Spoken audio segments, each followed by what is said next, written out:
First shot, backboard, rod off. This is cool. I'm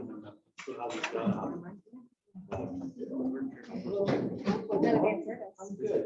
Oh, is it on? I couldn't see. Where it was at.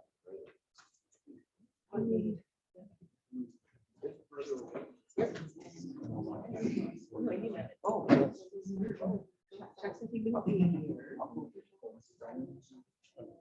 Toughed it out during the meeting. Yeah. Apparently, yeah. I think it took like 3 days without being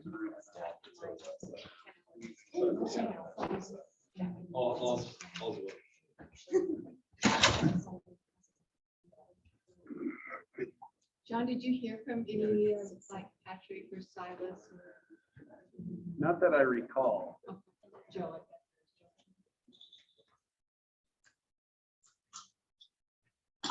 They may have discussed it at the planning commission meeting. Do you guys remember who said they did? I just remember Pat Silas saying that he might miss both, but I know definitely the next planning And commission. did Pat say anything? I kind of have a vague recollection that he wasn't sure. Well, let's go ahead and get started because I have 6 o'clock. So let's start on time, get things rolling. I want to welcome everybody to this joint study session with the Planning Commission and also the City Council. And it's always great to have the Planning Commission here. Before we begin, if you would all stand and say the Pledge of Allegiance with me. I pledge allegiance to the flag of the United States of America and to the republic for which it stands, one nation, under God, indivisible, with liberty and justice for all. We'll do roll real quick for the record. Joe, if it's okay with you, I'll begin and then you can. Absolutely. All right, so I'll start. Joe Burns. Present. Chuck Owen, we know Chuck had asked for permission to be dismissed, so 65th wedding anniversary. Brendan McGoffin, not here. Sarah Diamond. Present. Nick Lavaca. Present. And Joellen Kesty. Present. Okay. So we're missing Glenn and Chuck this evening and Brendan. So go ahead, Joe. Thank you, Madam Mayor. Danielle Freiberger. Present. Stacy Peno. Present. Eric Johnson. Present. Joe Fredette, not present. Silas Maddox, not present. Joe Patrizzi, present. Patrick Huggins, not present. Thank you. So I want to take just a few minutes here. We received something today that was, I think, really quite honoring. There's a lot that our staff does, and I wanted the Planning Commission to hear this because oftentimes you're involved in some of the decisions that are made on different things. And so I want you to celebrate with us as we celebrate our operator, Nathan Salsina, and his crew. And it says, this comes from the American Legion, George Baldridge, Post 43 here in Sedro-Woolley. The Honorable Julia Johnson. On behalf of the officers, men and women of the George Baldridge Post 43, I wish to thank you and the Public Works Operations Supervisor, Nathan Salsina, and his crew for the joint venture in the replacement of the flagpole receptacles at Union Cemetery. The task has been a project that has taken several years of planning. Over the years, there have been a variety of receptacles that have failed at the completion of the Memorial Day ceremonies. With the addition of these new concrete reinforced holders, there will be approximately 200 available spots to display the casket flags and are so proudly flown for those heroes who have served this country with valor and distinction. It is a pleasure to be part of this community, knowing that the veterans are respected members of the city of Sedro-Woolley. Again, I want to thank you and your staff, Nathan Salsina, for your cooperation in this matter. Respectfully, Ron Brown, American Legion, George Baldwin, Post 43.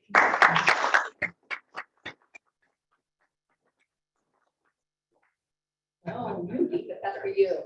Thank you. Yeah. Take it to approve. Okay. Want to say a few words? Oh, no, just, working with all the volunteer groups that we get to do, people forget that we get paid, so, but it's fun to participate and do the community thing, so it's great. I'll make sure the guys get And he's quite humble because I know that he has a boatload, as our staff knows. He has a lot of things that he has to do. And they took time out of their regular schedule to make this happen. So 4.5 hours every day. And a beautiful project that will be celebrated for the year, really. Yeah. Thank you. Thank you very much.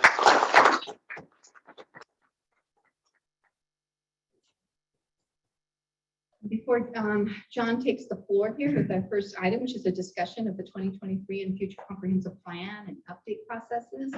I, on behalf of the City Council, want to thank the Planning Commission for your dedication and service to the City of Sedro-Woolley.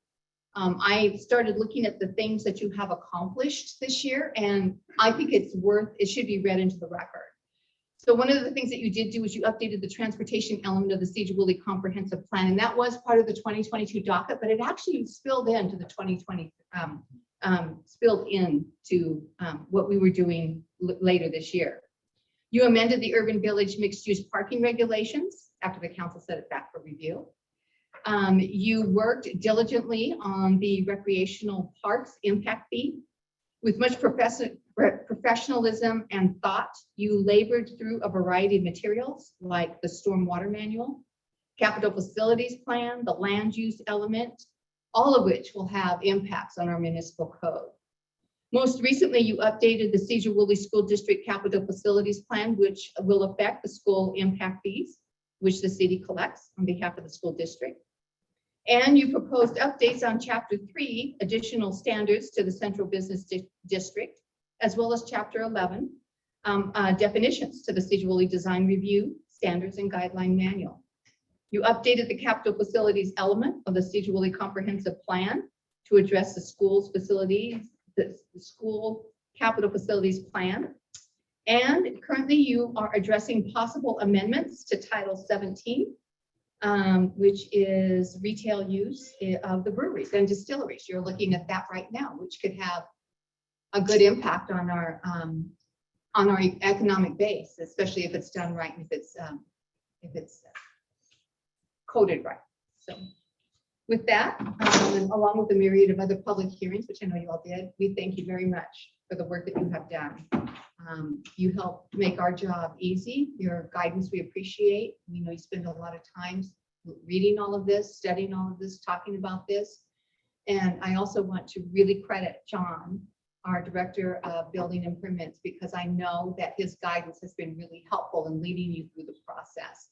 And John, you hear what we have to say as well, and you take that back to the Planning Commission and you share that with them. And so it's a good partnership. It's a great venture. So I want to thank you all for what you do. So thank you. You're very welcome.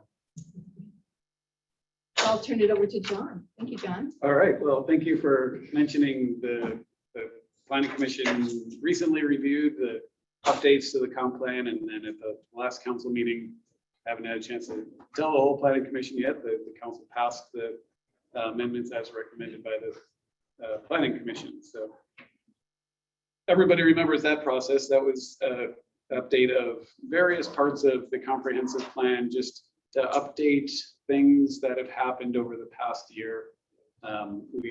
Every year we give the public the opportunity to make request code changes that affect the comprehensive plan. And so that annual process is one small part of the bigger part of what the comp plan really is. So we're required to update the comp plan every 10 years now by the Growth Management Act. So I want to tell you this because this is the process that we're going to be going through over the next few years as we do what's called our GMA periodic update. And this is our major update to the entire comprehensive plan. Updates to the urban growth area boundaries and updates to our critical areas ordinance. So these are all things that are required to be updated for the Growth Management Act, which I'll refer to as the GMA. And so we've been fortunate, in this period where we've had these major updates in 2016. So now we've been able to just do little updates of things that have come along since then. Things that the City Council has wanted to see pursued changed in the comp plan, or the Planning Commission and and the public. So that bigger process needs to be done by June of 2025. So I think I've talked to the council and planning commission about how this works, and I'll try to give just a quick rundown so you know overall what's going to happen. So we have to update our urban growth area, and that's a process that we enter in with all of the jurisdictions in the county. And I'm going to describe how that goes right now. So it starts with coming up here later this year, the Office of Financial Management in the state is going to give a range of expected population growth from 2025 to 2045, so a 20-year planning horizon. The county GMA steering committee, which is the mayors of all the towns and town cities, and the commissioners, the Board of County Commissioners will then decide what they think a reasonable population projection would be in between that high, medium, and low. We've traditionally gone with the medium, and then the planners from all the jurisdictions will make a recommendation to the steering committee. The steering committee makes that recommendation, and then we go through a process of determining how much of that overall county growth is going to go to each of the jurisdictions. Like how much is going to go to the cities, how much is going to go to the county, and then how much in each city is going to take what percentage of that population projection. And there's also, alongside with that, is also the employment growth projections. So there's, they're very different things, but they're leading up to the same thing. The idea is we're going to have to then decide how are we going to accommodate the growth that we're expecting.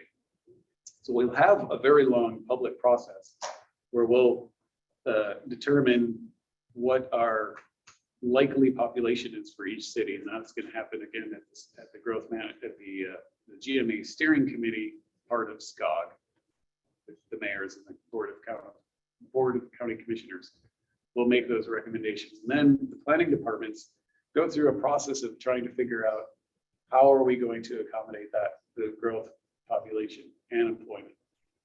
And it starts with the land capacity analysis. So first, I mentioned, we decide how much growth we're likely going to anticipate. And then we look at how much land we have within our urban growth boundaries, or urban growth area boundaries in the city. And we actually analyze every parcel to determine, is it developable, or is it already built out, or are there environmental constraints, or are there any other market constraints? And we determine how much land is available for development. And then under our current zoning policies, how much of that developable land can accommodate the projected growth. So we find out we've got X amount of acres of residential land at various zonings. We say it can handle that this number of people. And then we say, okay, well, does all of our residential land have enough capacity to actually accommodate our projected 20-year growth? And if not, then the city enters a process of political process of determining how are we going to accommodate this growth. And we've really got two major ways of doing so. One is to expand our urban growth area to have more room to accommodate the new companies that are going to come here and employ people, as well as, or expand it to accommodate the new population growth. Or, the city council and through the planning commission review process can determine that they'd rather increase densities, for example. So maybe we don't expand urban growth area, but we allow more people on the existing land that is already within the urban growth area boundaries, which would mean more units per acre. We're not here to debate any of this today. I think the planning department has a pretty good idea of what the council is feeling about how they'd like to go down this road. I'm just describing the process to you right now. And then after we do our determination to see how we're going to accommodate it, then we start say we have to expand our urban growth area, we'll go through a process of public hearings that are at the city level to determine exactly how much land we're going to need to expand our urban growth area. Or if we decide we're going to do higher densities, we'll go through a process of determining where that might be suitable to do so, and have public hearings from people to see what the people that are affected by these decisions feel about what was being proposed. And then the council can always, kind of base council and planning commission based on what they hear from the public comments and the data presented to them by staff can maybe alter their proposals. Again, we're not here to debate any of the merits of this, it's just that those are the potential ways to go. And then once we determine how we'd like to grow over the next 20 years, we present that to the county commissioners through their planning department, and they have public hearings at their planning commission. All of the jurisdictions do so, and we take these bits and pieces that each jurisdiction goes through the same process, and we determine at the county level, is the county going to be able to accommodate growth based on whatever each city is recommending? And if not, there's a reconciliation process, and either how the any political process goes. Nobody's going to be happy with the final result, but it's a process to do for the greater good what's going to be best for the county and then all of the jurisdictions. And because the county kind of has the most power in this process, there is a framework agreement that all of the jurisdictions have signed that explains very explicitly how we go through this process, how we do the reconciliation process if there's any disputes. The county ultimately holds most of the cards, but we did about 15, 20 years ago come up with this framework agreement that protects the cities from getting run over by the county, because they ultimately make all the decisions. And that's a good thing. And sometimes it complicates the process, but this framework agreement has been good for the cities over the past 15, 20 years, because it wasn't always in the city's best interest. They didn't always get to do things the way they had recommended. So now that's a good thing. Once the county makes their decisions, they're the ones that actually sets the urban growth area boundary limits. So the city makes its recommendations, and we aim to have all of our work done in the city council recommendation to the county at the end of 2024. And then between beginning of 2025 through June of 2025 would be the county process of going through more public hearings and approving or changing or whatever, but coming up with the final urban growth area definitions for all of the counties and cities. So that's one little part of this GMA periodic update. Once we know what our likely projections of population is going to be and our employment projections are going to be, we go through our comprehensive plan element by element, and review our current, so we'll take the capital facilities plan, for example. That looks at, all of our city facilities, our fire stations, our police stations, our the school district, actually, although they kind of do their own work, but we had experience with how the school district participates in this process during this last update. And then just, public works operations facilities, sewer, stormwater.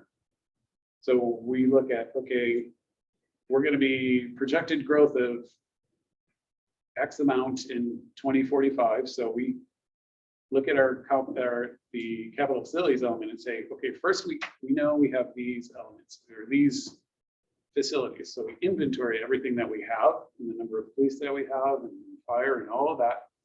And then to get from where we are now to where we are planning to be 20 years from now, these are the things that are going to need to be done.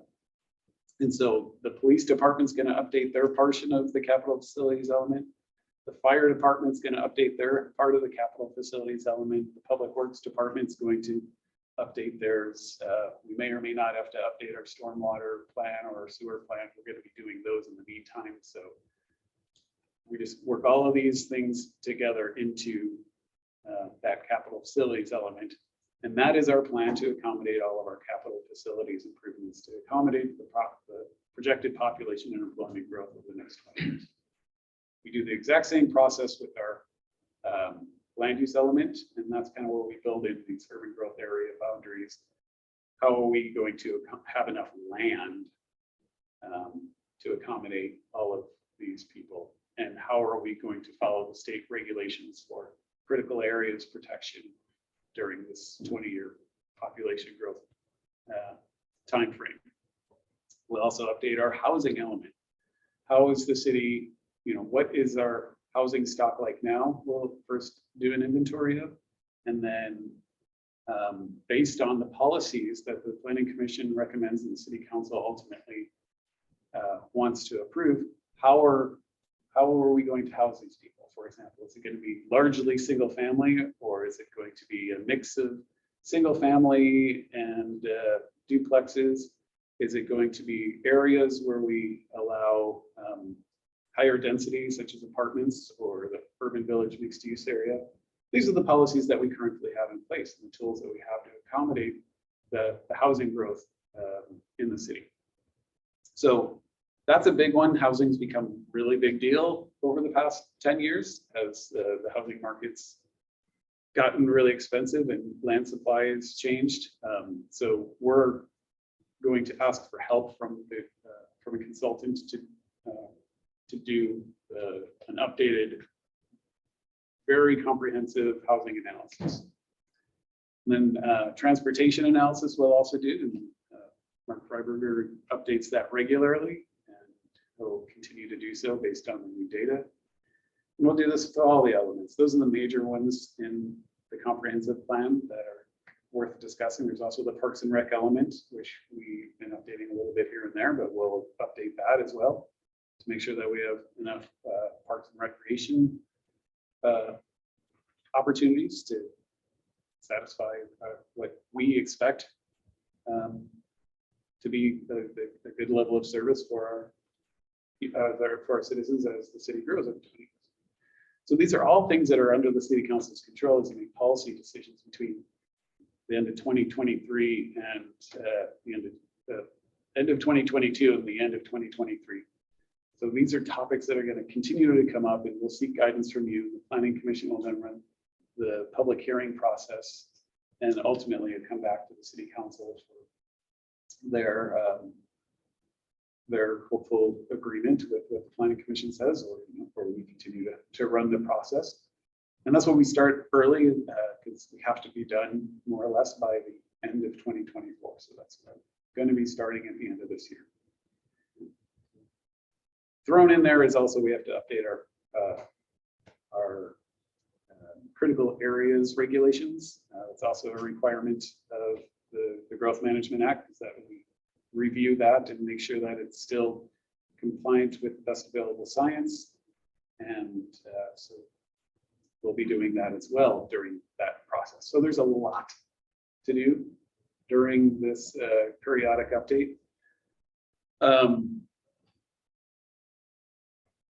Any questions on the periodic update?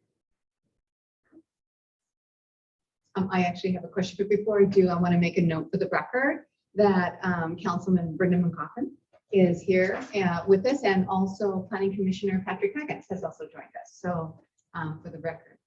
So when you and I were having this discussion, I was bringing back the materials from the Skagit Council of Governance, and I was asking questions about all of this, because I haven't been through this before. This happened before I even came on council. My concern was that the state would dictate to us what we had to do. Did I understand you correctly, John? And maybe you could explain this more, that yes, they lay out certain expectations. However, after we do our study, we can make a good argument as to why we want to go down, which route we want to go down. Absolutely. So the Growth Management Act was set up as a bottoms-up type of document. So I know a lot of people voice a lot of frustration with the Growth Management Act, but it's not top-down. It really allows local jurisdictions to make the grassroots decisions how they want to grow. There are sideboards on that process saying, there's certain things no city is going to be able to say, well, we're just going to allow only single family housing. That's not going to meet state requirements. And so there are limits, but as long as we're accommodating based on facts and meeting our responsibility as an urban growth area, then we have a lot of leeway in the way we handle things. There's dozens and dozens of specific requirements that may or may not pop up. Like, for example, we are required to allow ADUs to a certain extent, but we're still allowed to have our own twist on most of those. The state continues to tweak those, as you know, and try to make us do more and more, and that's going to continue. But in the meantime, we still have a lot of leeway in the way that we choose to grow and accommodate our growth. But that also could be swayed or determined by whatever legislation is passed. Like last year, they were looking at mixing up the, R5s and it was like they Right. wanted apartments where there was single family homes, and that's what they were looking to do. And as staff, we follow what the legislature does. Part of my ongoing professional development training is following the legislative updates, going to conferences where we talk about the specifics of those and implementation necessities that are created by these legislative changes. So we stay abreast of that. We try to update, staff tries to update council and planning commission about what's happened and how that's going to affect us in the long run. So yes, if more rules come out like that say, for example, requiring more middle housing or apartments or duplexes or triplexes or something like that in what is currently single family neighborhoods, that is definitely something that the legislature has been working towards achieving and has not been able to achieve over the past legislative sessions, but it's going to continue to come back, and we'll see what sort of Frankenstein version of it gets passed next year. And they kind of come out in grand ideas and then watered down to a certain extent or die. So we can just wait and see on that. At this point, anything that passes in 2023, this is a longer session this year, right? So they won't complete their work until March or April. So anything that passes in April of 2023 is going to be challenging for the jurisdictions to incorporate into our 2025 updates, just because there's not a lot of time to react to that new legislation. So we might be fairly insulated from anything that happens this year, or who knows, legislature do what they want. And I did send out, I shared it with you, and I know you've had these kinds of informational emails come in, but I did disseminate to both the council and to the planning commission ideas that other cities have done where they've actually followed the regulations that the legislature is putting out or trying to put out, and yet they've done it in a beautiful way, where you can walk in a neighborhood and you wouldn't really know that there was, say, a 4 or 5 room apartment on that street. So I guess as if I could make a recommendation to the planning commission, because I just am worried about what the legislature is going to do given housing and the situation that we have with housing, that if they would look at that somehow, if there could be some sort of policy or regulations put into place that would kind of dictate what it has to look like, so that we don't lose that that hometown feel, that neighborhood feel. I don't know if that's possible or not, but I'm laying it out there. Question. So with legislative changes that may come down the pike in this whole process or even after the process, what tools, strategic tools do we have? Like, do we have the ability to, like, I'm thinking of like the change in the marijuana laws where we placed a moratorium, which kind of helped allow us to have a period to not do so much of a knee-jerk reaction in trying to meld what that looks like on our local community level to accommodate requirements and responsibilities for statute. I mean, do we have that same sort of element or tool in our toolbox for, say, you know, a massive overhaul with ADU legislation? and trying Well, to- it's really going to come down to how it's written. There's usually timeframes by which the cities have to act. More times than not, those timeframes are fairly long. And so I'm cautiously optimistic that anything that happens in 2023 is not going to affect our 2025, but it might. And it's just, I don't know how to react to something that we don't know what it's going to look like. I do like the idea of being able to react, but you know, the reason that the legislature gives you time to react is so you can then craft your own twist on the regulations. Regulations usually say you have to do this, this, and this, and then give a lot of leniency to the cities to do it however they want, as long as they meet those core requirements. Can't say that's always going to be the case, but that's what most GMA changes have been like. Just one comment. We've always tried to be very proactive. Like, we kind of know the bus is coming at us. We see it in the distance. I think we've done a really good job of responding to what's potentially coming our way before it actually comes our way. We see what it, we always thought what it was, but we were pretty well versed as to what that moving target kind of looks like, because nothing happens fast in land use. It just doesn't. And here's another thing, just because we put something on a map doesn't mean it's really feasible to do. For instance, PRGs, anything over 40 acres. We have a lot of properties like that, but there's no water. So if anyone wants to develop it, they could potentially have to go up to a quarter of a mile to get to a sufficient supply to even bring it into a neighborhood. So it's just not that easy. ADU is a really good example. We were pretty proactive on that. And I think we came up with something that works. The people have not been beating down the doors to put ADUs in their R7's own backyards. Just isn't what happened. So. Although we're seeing more movement on it. We have been encouraged. Yes, we're seeing more movement. But you're right, and we appreciate the work that you have done on that. Thank you. Yeah. So John, if I may, are we, I would imagine having conferences maybe once or twice a year with other cities, or you are, to just see where they're kind of looking at that and how they're kind of envisioning their planning department working on their own towns. I'm thinking Anacortes, Connor, Hamilton, obviously Burlington, things like that.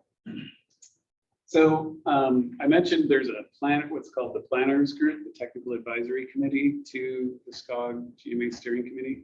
So that's the planners from each of the jurisdictions in the county, including 3 planners from the county.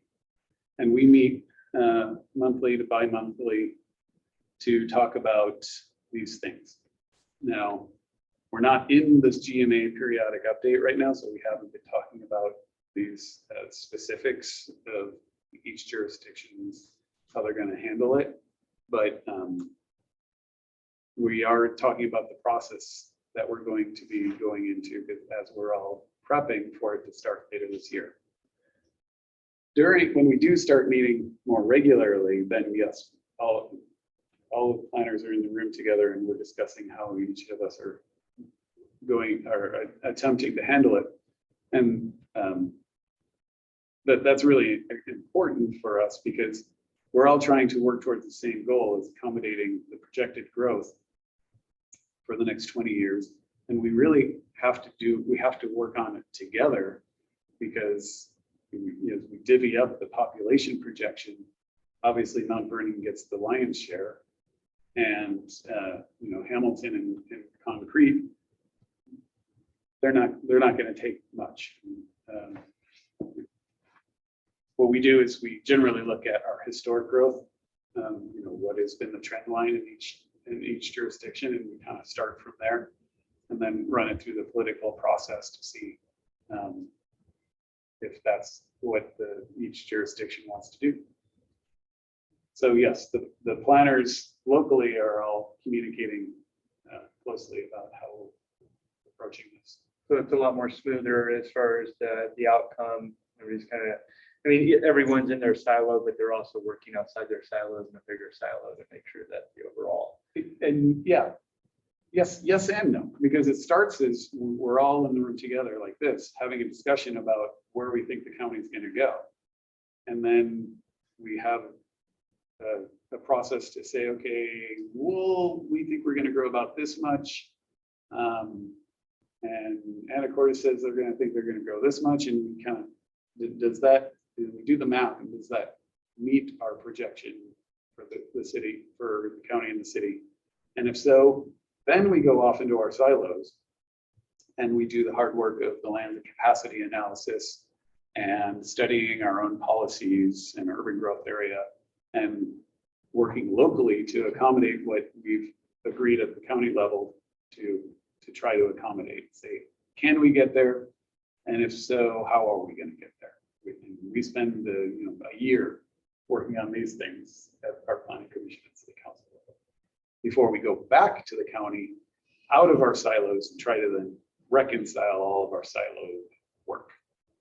And part of that's involved with this, what is called SCOG, Skagit County Council of Governments. There's guidance that goes into that, and there's policy that's made. And we do meet every quarterly for the Growth Management Act, overseeing some of what's happening.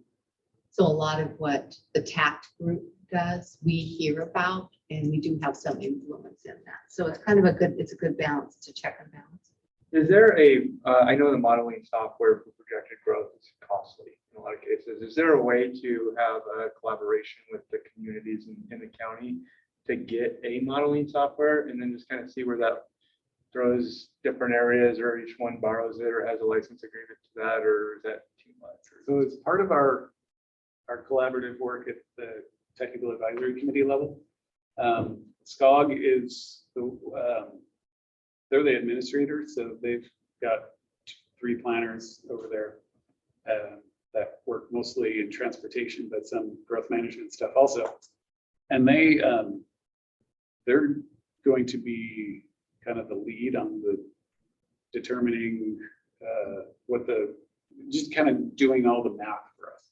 And they are going to be hiring a consultant to do both the economic development growth projection and the population growth projections, like doing all of the hard work of saying, okay, Sedro-Woolley grew at this rate from 1970 to 1990, and every year from, well, I'm not sure how far we'll go back, but it'll be 40, 50 years of growth review to see how we've grown. And so we would anticipate that we would stay on that trajectory, but before we make that final decision, we also look at any new developments that might hinder or cause us to want to take more growth. But these are all, before we enter the land capacity analysis process, we coming to council and saying, hey, this is what we're thinking Sedro-Woolley might be growing to. What do you think? Before we say, give our head nod to SCOG and say, yeah, we think we can do this. Let's start the full analysis. So you'll be in the process, and yes, we're hiring consultants to do the math and the projections. Would they offer software that has visual projection modeling of showing like houses kind of growing in this area, or multi-use centers in this area, and possibly plazas within those zones, and see kind of how that ebb and flow works? Or would we probably not be able to see the visual That would be great. I think as the technology's come a long way since 10 years ago when we last went through this process. Before it was mostly graphs and charts showing your population from now to then. But yeah, visual map display showing where your higher densities are and where you have available land. No, they won't have the land capacity analysis available to them because we enter that land capacity analysis process after we look at our after we kind of divvy it up in the county level. So that's probably beyond their ability because they won't have the data available to them. But we can, I think that's a fantastic idea and that would be helpful. See if we can get them to do something like that maybe after we've entered the process. Thank you. So unless there's any other questions, this was just wanted to touch base with everybody in the room because it's an important topic that's going to be it's going to be a big part of what the planning commission does over the next 2 years. And it's going to be coming back to the city council periodically. So I wanted everybody to understand the process and I'm sure you're all experts in it now. But if you have any, if you still have any questions, you know how to reach us. We're going to be talking about this more and more often. And when is the projected time when we start to get really heavily involved? Probably the new year. So we're not expecting OFM to have their projections for the county until the fourth quarter of 2022. And then the planner group will work together and bring the initial growth allocations to the Growth Management Act Steering Committee in the third quarter of 23, which I think this probably has got to be moved up. But yeah. I don't think they felt like they would have the studies done by then, which is why they're going to bring it to us at that point. Yeah. So we'll have, the planners group will be working on it long before the third quarter of 2023. That would be after we've done our consultant work for their projected population and jobs growth.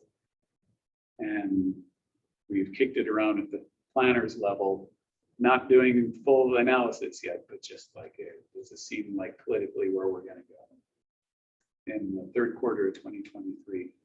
And then, yeah, we'd really be starting on the comp plan updates, which mostly be in 2024, but I'm going to try to sneak some of it into the 2023. That stuff we can work on before we know what our projections are going to be. There's stuff we can work on. And that's what I anticipate being the 2023 comp plan is these pre-work parts of our comp plan, like our public utilities element. It's not a real hard-hitting document, so we can. It's not based. It has less to do with our future population growth. So those kinds of things we can brush up in 2023, and then 2024, the real grind of updating our comp plan, the meaty sections, which is going to be more than just work for planning staff. It's like I said, the police department's going to have to be doing the study, fire department, and public works department. So it's a lot of work for our private works department. That's all I really wanted to chat with the council and the planning commission on this issue today. Are we including the planning commission in the encampment? We are. They're going to be part of that. Okay. I know something that was requested that we didn't get on the agenda, but was that the possibility of maybe doing a roundtable about different things that the planning commission may want to look at and bring before the council and vice versa? Well, yeah, that's what I was closing out that part of it of this first discussion, and then what I was going to say is now, if there was anything that the planning commission or city council wanted to look at in the comp plan as part of the 2023 cycle, knowing that we're going to have some comp plan stuff leading up to the big comp plan amendment on there. And so the council and planning commission want to discuss if there's any other things they'd like to see happening in the comp plan in 2023. Now would be a great time. Again, we're not going to be making any decisions now because the comp plan process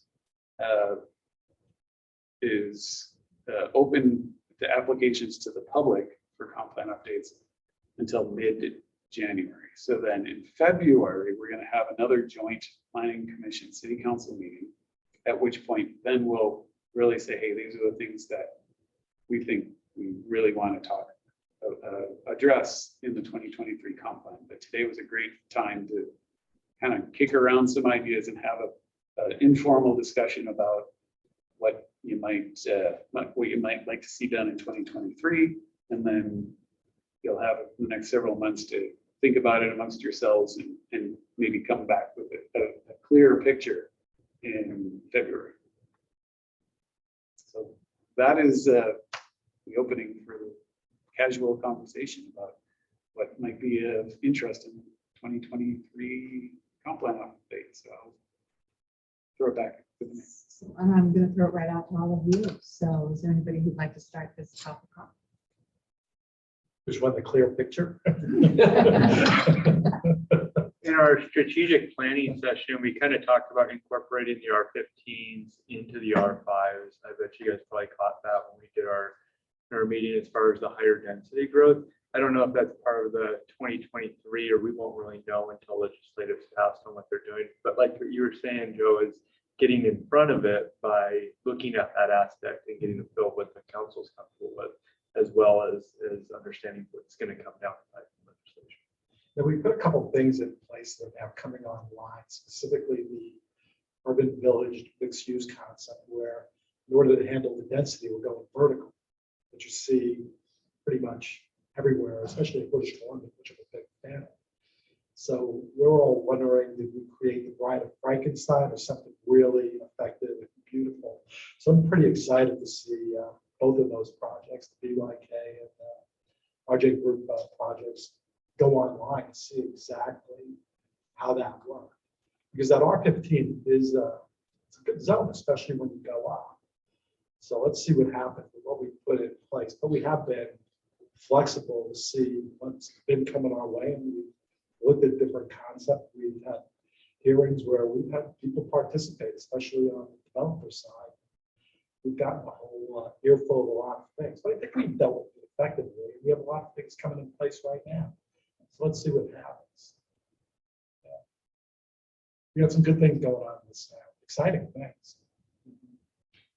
Is there it's kind of hard when you read through the comp plan because it's really a legalese document. It's kind of like you try and put your mind to imagination of what the city's growing to look like, or this in a legalese document where it's like constantly covering. But is there a idea on kind of like a clip note version of what the planning for 2020? I don't know if it's more 2023 because it seems like it's more of like the 2020 or the 20-year outlook, but how it incorporates in 2023. I guess 2023 comp plan for what we're looking at for that's just adding in for the 2024. So my question kind of goes a little bit beyond that. Yeah, so yeah, like the 2023 would be kind of lighter stuff. Like what you're talking about is potentially adding more density, middle housing or something, some duplexes, triplexes, fourplexes into the single family residential zones. That would be something that really changes how much population we could handle in the city. It would allow a lot more people to live in the city. So that's a bigger change, and that's probably best for when we do our land capacity analysis and we look at how the urban growth area is going to be affected by our projected growth. And that's a tool that we could use, to limit the amount of urban growth area expansion that we might would otherwise need to do if we allow a little bit more density in some of the single family residential zones. And we can study that when we do our housing element and land use element updates And I think, that's an issue that the state's probably going to push us towards. So we'll be looking at what other jurisdictions have done and see if we can present some ideas to the council that would be palatable. Or not, these are policy decisions that the council gets to make. I think that one in particular is a really big one that's probably going to be on the 2024 update cycle, because it'll affect the urban growth area. Just a comment that you were talking about on the visualization. Those comp plans are powerful documents. I'm in the real estate business. That is the future of what cities are doing. So what you want to do is look at other jurisdictions' comp plans. You'll see there's a lot of similarities. And then start looking at those jurisdictions that have incorporated those developments based upon what their future models were. Go to the east side of Bellevue, Kirkland, Redmond. Those have always been good examples for me because that's where the majority of my practice was. But those comp plans are super, super important to visualize what a city is going to be. And we've done that in the past. We've done field trips to other jurisdictions when we were doing UVMU. What looked like setbacks for, just different architectural aspects of a particular building, decks, all that kind of stuff. So looking at somebody that already did it, you get to see what you want, what you might not want. So that's a good way to figure out, okay, well, if we're going to do this, go to somebody that's already did it to see, hey, yeah, this works. This actually looks pretty good. And that's what we've done in the past. Those comp plans are powerful documents. It's the future. It's a roadmap. So they archive, I would imagine, so you can go back to like the 2010 comp plan for like Bellevue. I believe so. And then kind of get an idea today, kind of where they were heading, even though it's changed today's version. But yeah, Sometimes you wish you could take things back. We made adjustments here in our own code as we move forward with stuff like that. We didn't particularly like this particular project, how something went down, so we changed setbacks, maybe landscaping, things like that. But it's always an evolving process. Letting somebody else go first, okay, and then see what it looked like. That's what I was talking about. Did we create the Bride of Frankenstein with the UVMU? But looking at the one building that RJ was doing, looks great. Yeah. So let's see if we did something right. definitely blends a lot more with the siding on. I was wondering what they were going to do with that. Yeah, yeah, because when it's big and white, it's big. I heard a lot of comments about it. Yeah. Let them finish it off. So is there anybody else who has something that they would like to present as a possibility, discussion within the comp plan and related to the comp plan?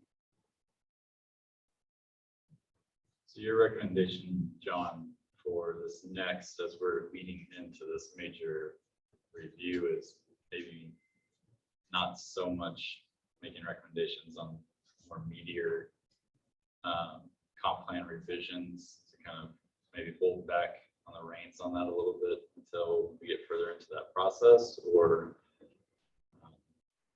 because you had made a comment about not necessarily getting into too deep of a subject. I think any major policy changes would probably be better as part of the 2024 update, as we're like looking at doing, well, at that time, we'll be looking at doing major revisions to our comp plan, major revisions to the policies of housing, major, that would be the time, because those major policy changes, such as like how much density you allow, really affect how many people you can accommodate in your growth area. So it stands to reason that you do that during the urban growth area review process, which will just be, I know it's still a year away and there are important things.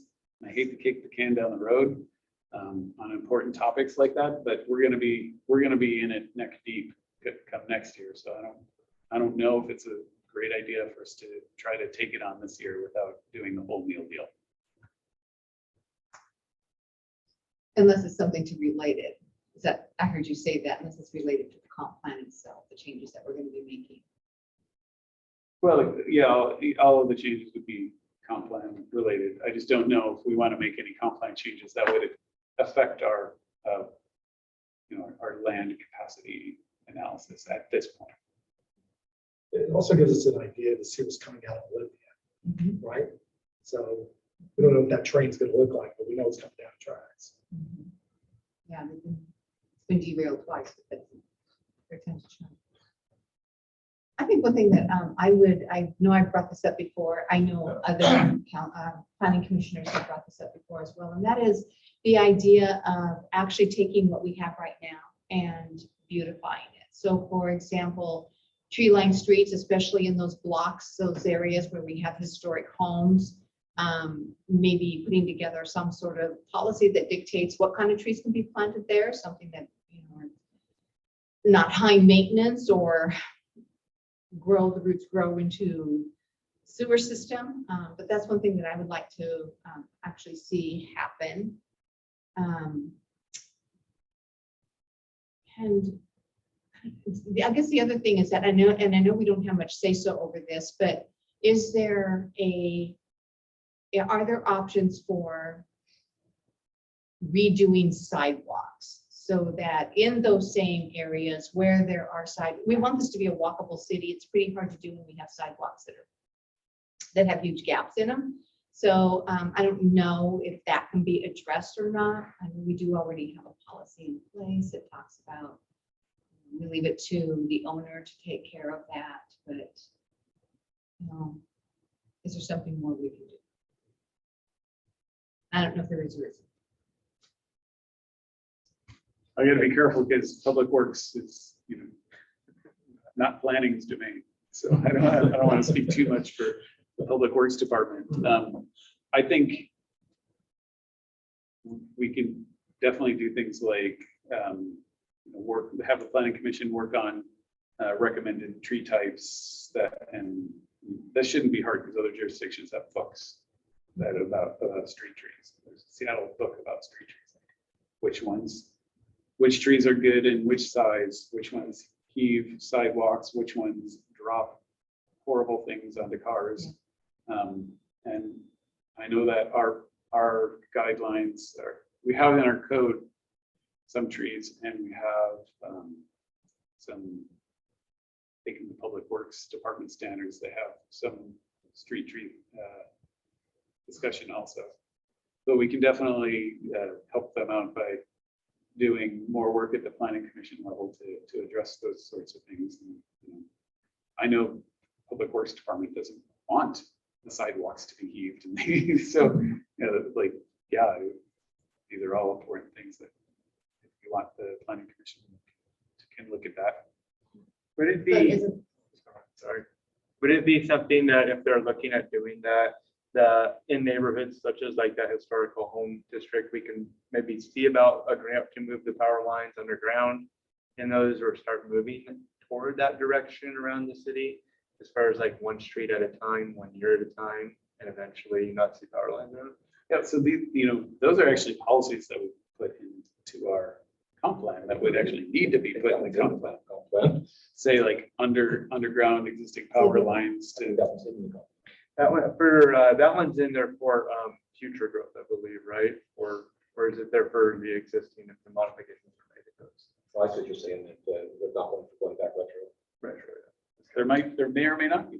We can look into it. And if we have policies in our comp plan that say things like, we want to underground existing power lines for whatever reason that we choose, then that goes a long way towards getting us a foot in the door for grants, if there are grants for something like that. It's just not the power. Because once you start going on the ground, it's power, you got communication, you got a whole bunch of things that run across those poles. Yeah. Like you have a choice between Comcast or Ziply. I just have fiber optic installed in my house.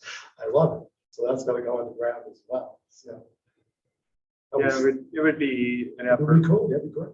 It would look a lot better. It would be worth the effort. And it protects the street trees. You don't have to top the street trees when they get tall. In addition to Mayor Johnson's idea about trying to do something about the sidewalks that are existing, in my ward, there are a lot of streets that just don't have sidewalks. And my house, neither neighbor has a sidewalk. I'm the only one on my whole block on that side that has a sidewalk. So I see people trying to walk through the grass on the side, or seemingly unsure if they should be walking in that grass, to cut over to my sidewalk and then kick back over to the street. Is there anything we can do to, I don't want to force people to do it, but if there is anything we can do to help them or encourage it, Bring it into the 21st century. yeah, that would be nice. So the Public Works Department has a sidewalks repair, and I'm not sure if it talks about building new sidewalks where there aren't, but they have a sidewalks plan. It's part of, they also have a pedestrian plan, the non-motorized transportation plan that addresses these things. Sidewalks are expensive, and what we do is if somebody's building or doing major remodel of their home, we can require them to put a sidewalk in, but sometimes it doesn't make sense in your case when there's one house and there's none for the rest of the block. But it is a tool that we can use to kind of string together pieces where if there's a sidewalk, say next door, we're like, oh yeah, you have to extend that sidewalk. And then in the long run, and remember, in the planning department, 20 years is a short period of time. So you could say like, well, nobody's, so you build a sidewalk on one house today, but it's just going to be there like that for 20 years before the one next door does. And like, oh, 20 years, great. That's not so long down the road, but we do have tools to implement sidewalk creation like that. It is tricky. It is slow. Yeah, I figured it would be, if that's something we could wade into a little bit. I've heard interest expressed in that by constituents. I highly doubt they understand the timetable they'd be looking at to that. They're, if people want to put their money where their mouth is, there are ways that to be able to do that. There's something called the utility local improvement district, where the people choose to tax themselves. They get together in a geographic area and say, hey, we, the property owners on whatever street, want to put curb, gutter, sidewalk, and streetlights on our street, and we're willing to pay for it. So by putting that district together and passing the ULID, they have to meet a certain number of property owners have to agree. And then the city can go ahead and commission the project to be built and make it happen, and then charge everybody an assessment on the property.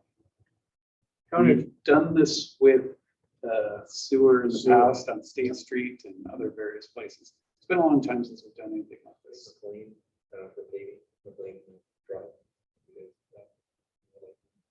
I did not know about that one. Is there literature on that as far as like, There's a section of code. well, I mean, as far as like the cost or what that would mean for people, as far as like, if we want to do sidewalks, this would be a general amount if we got so many houses, some sort of a brochure to bring to an. We do have a card. We do, because it is when I came on as mayor, I did that. I had my sidewalks repaired. Well, that's Trying to the repair. That's the repair one, not the ULI, not the ULID creation. Yeah, if the neighborhood wanted to increase their value within their neighborhood and they wanted to put sidewalks and street lamps, and they all agreed that's something they want to do, could they have a brochure to in that neighborhood sell the idea to each other? I think our neighborhood's fine. I'm not trying to advocate that in ours, but maybe so, right? And it's something that would be cool to see the brochure and see what the brass tacks is on something like that, and see if people wanted to do it. And maybe not this year, but next year the neighborhood gets back together for the barbecue and says, hey, anybody thought about this? So it'd be cool to see a brochure on something like that. It would be. Prices change daily. For sure. I mean, It'd be a general. there's Put a only disclaimer at the on- bottom. Fine print. And what sort of, is there a way that we could disseminate that information more too? Because neighbors don't really talk like they used to either, but there may be an actual consensus that there are amongst neighbors. And, maybe they do want to see something happen, but they have no idea what the heck a ULID is. And it'd be nice to have that information readily available versus something that's maybe just buried in a comp plan that, like you said, said, it's full of legalese that, even I who work in law can roll my eyes back and, Good night, Ray. yeah. Just get sleep sometimes. I'm a little outside my element on this because this is definitely a public works department type process. I'm aware of how they work, and that's about the extent. So I apologize if I don't have a whole lot of expertise in the area. This is something that we would need to loop back with Mark Freiberger to talk more about. But it's a great idea. And these are the kind of conversations that we have the opportunity to talk. To a certain extent, we do have 2 other things on the agenda today. So I wanted to get something real quick. Before we get to- Go ahead. Okay. An issue that I've seen my entire life, but it seems to be growing is lineal thinking versus web or spherical thinking. We tend to have a problem, and please don't let's not get an argument going about housing, but housing is a problem. We have a horrible housing problem in the state and across the country, and it's really easy to look at that and say, oh, we just need to build more houses. And where can we do? Oh, well, we can just do this, or we can just do that. And that's what I call lineal thinking. When you do any action, you create a lot of ripples. Okay, it's like throwing a rock in the water, and it just goes like this. And I just would like to get everybody to think more about the web that you're creating when you do something. So when you make it, when you set your mind to solve a problem, you need to think a lot about the other things that you're going to affect along the way. If you put apartment buildings up, you have to have more fire trucks. If you have more crime because you have people packed in tighter in apartment buildings, you have to have more police than a city that has less. I'm not arguing these points. I'm just bringing up that you have ripple effects that are created. Insurance premiums go up because of decisions that we make and developers make every day. These all affect us. You might be able to get the price of housing down for a person to get in by putting an ADU in the yard, but it also increases the value of the property, which makes it more expensive and more taxes and more whatever. So anyway, I just want you to think about the fact that every decision you make, if you do it in a lineal way, you're going to cause a lot of things you're not expecting. We need to think. And so really quickly, some of the things that we talked about already tonight, like the street trees is awesome. Widths of right-of-ways for trees. We have our right-of-ways so narrow now that when the wind blows hard, they just fall over, right? Because they are only, if they get hit broadside, they're growing their roots lineally, and they just blow over, right? Because they don't roots the other direction because of the concrete.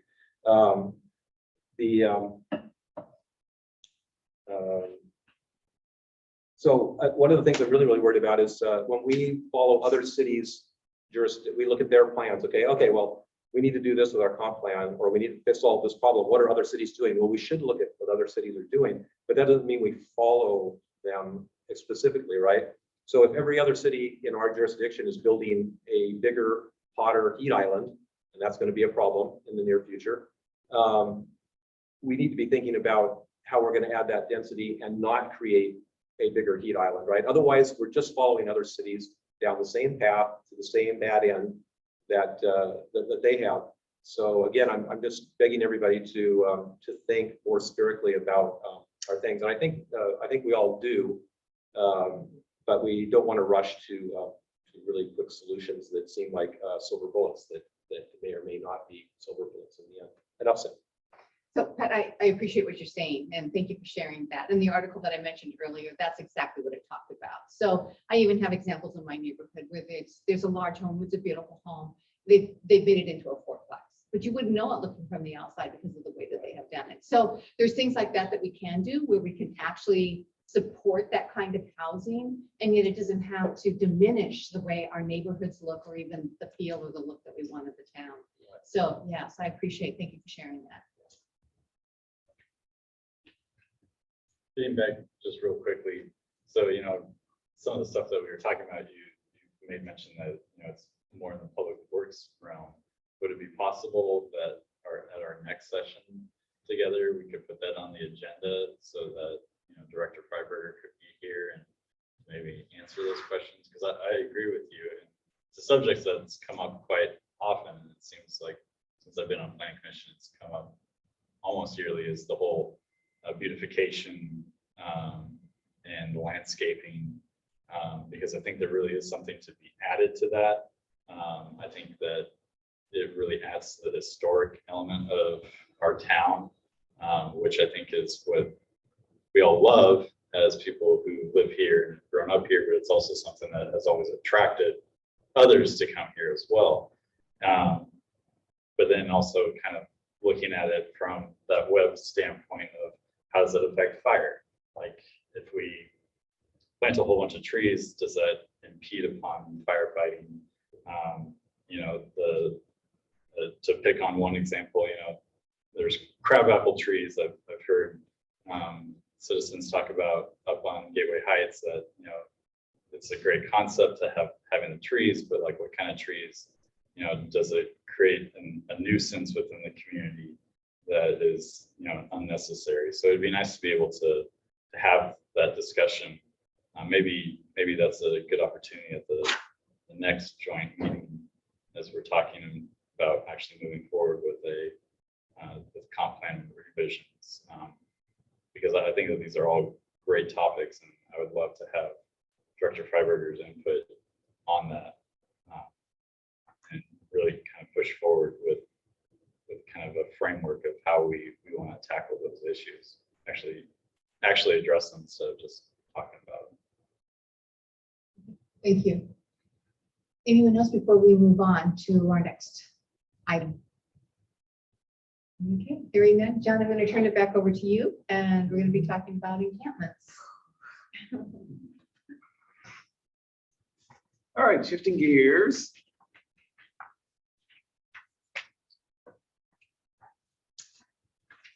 Grab my notes, excuse me. All right, so this is a memo from me talking about proposed amendments to create a new chapter in our zoning code to address state requirements for homeless encampments operated by religious organizations. It has my name on it, but Emily has written this, and so I'm gonna turn this over to Emily. Why don't you introduce yourself, since I don't know that anybody's met you yet, and give us the update. Yes, thank you, John. Good evening, Council, Planning Commission, and Mayor. I'm Emily Gildner. I work with Nikki Thompson. I'm one of the partners at the law firm here. So I'm actually going to be giving you two presentations tonight. This one on safe parking accommodations and homeless encampments. We have had to look at these similar issues for some of our other cities. So I thought I would jump in on this for you all. The city has been approached by some religious organizations about possibly hosting these types of safe parking accommodations, potential encampments. Upon review of code, when the city was asked, well, what's the process for getting this started in the city? There were no regulations. And as noted in the memo that has John's name on it, but actually came from me, in 2010, the state legislature adopted a statute, 35A 21-360, that does not allow cities to prohibit these types of activities.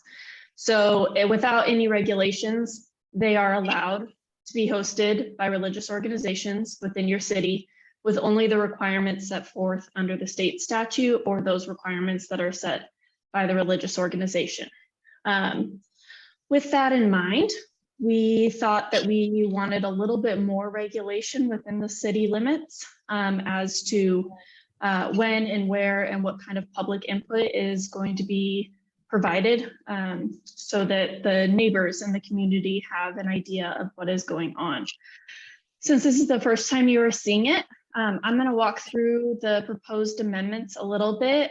This is actually a great opportunity with the Planning Commission here, since this will have to go through the Planning Commission, as these are considered development regulations that'll have to go through that entire process.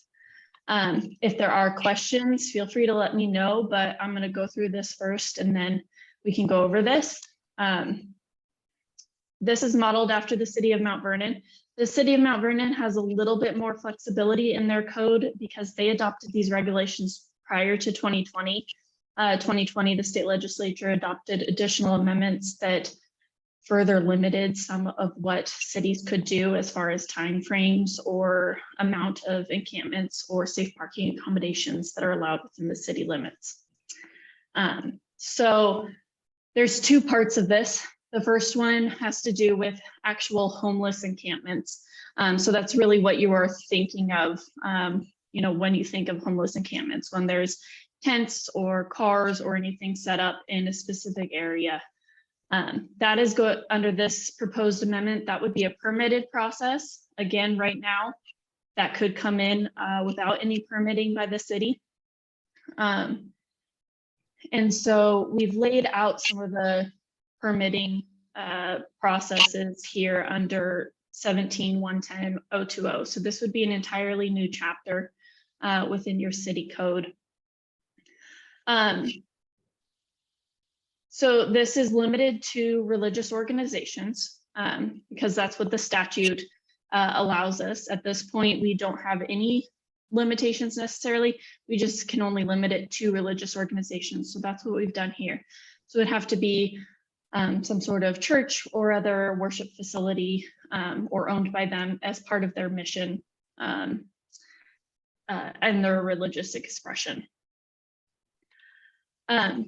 So we have several different types of requirements. There's an encampment host. So that's going to be the physical location as to where the encampment may be located. This can be the same or it can be different from an encampment sponsor or manager. So a other nonprofit could partner with a religious organization to host an encampment on that religious organization's property, in which case the church or whatever religious organization would be the host, the physical site, and the manager or sponsor would be the nonprofit. Again, since we've limited it to religious organizations only, that does limit some of the available space that these encampments could be located at. It requires contact information for both the encampment host and for the encampment sponsor or the manager who's going to be located at the encampment site. This is important information for the city so that we know who to contact if there are safety concerns, if there are fire concerns, if there are other public health concerns. That's largely what the statute is focused on in regulations, is how to mitigate potential public health hazards. And so that's what we've done in this, in these code amendments. Again, they're modeled after Mount Vernon, but they're tailored to the size and potential needs of Sedro-Woolley. For example, Mount Vernon allows encampments of up to 100 people on religious organization property. Mount Vernon is also roughly 3 times the size of Sedro-Woolley, so we've pared that down to, I believe, 35. No more than 35 people could be at an encampment. Again, that's if the space allows. So that's not saying that any encampment size could be 35 people. There is discretion within the permitting process if it is a much smaller space that it's not safe for that many people to be there, that the permit can be denied. But again, these regulations are important because right now you don't have anything available for the city to regulate these types of activities. So there's various other types of facilities that are required both under state law and now through the city code, as far as solid waste management, bathroom facilities, food facilities, and all of those have to comply with, Skagit County public health requirements.